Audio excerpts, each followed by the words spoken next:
আজকের এই সংবাদ সম্মেলন হচ্ছে আমরা বিগত ২৪ সালে উপজেলা পরিষদ ষষ্ঠ উপজেলা পরিষদ সুষ্ঠু নিরপেক্ষ নির্বাচন হয়েছিল। সেই নির্বাচনে আমরা ভাইস চেয়ারম্যান পদে নির্বাচিত হয়েছিলাম।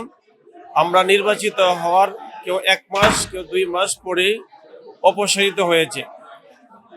আমরা আমাদের পদে পূর্ণ বহালের দাবিতে বর্তমান সরকারের কাছে আমরা দাবি জানানোর জন্যই আজকে সাংবাদিক সম্মেলনে অংশগ্রহণ করেছি এবং সাংবাদিক সম্মেলন করেছি।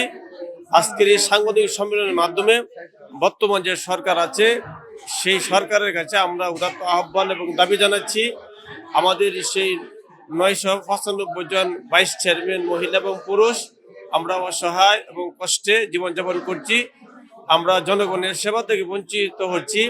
জনগণের যে আশা নিয়ে আমাদেরকে নির্বাচিত করেছিল সেই আশা থেকে আমরা বঞ্চিত, জনগণের কাছ থেকে বঞ্চিত। জনগণের কাছে গিয়ে আবার জনগণের সেবা করার জন্য বর্তমান সরকারের কাছে দাবি জানানোর জন্য আজকে আমরা সাংবাদিক সম্মেলনে অংশগ্রহণ করেছি।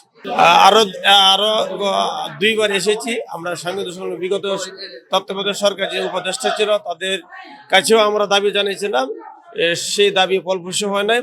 বর্তমানে নবনির্বাচিত যিনি প্রধানমন্ত্রী আছেন, বর্তমানে সরকার আছেন, আমরা তাদের কাছে দাবি জানাচ্ছি। আশা করি আমাদের দাবিটুকু ওনারা পুরা করবেন এবং জনগণের পাশে গিয়ে আবার কাজ করার সুযোগ দিবেন এবং আমরা যদি পূর্ণবল হতে পারি বর্তমান সরকারের সাথে তাল মিলে বর্তমান সরকারের উন্নয়নের স্বপ্নের সাথে আমরা একমত পোষণ করে কাজ করে যাবো ইনশাআল্লাহ।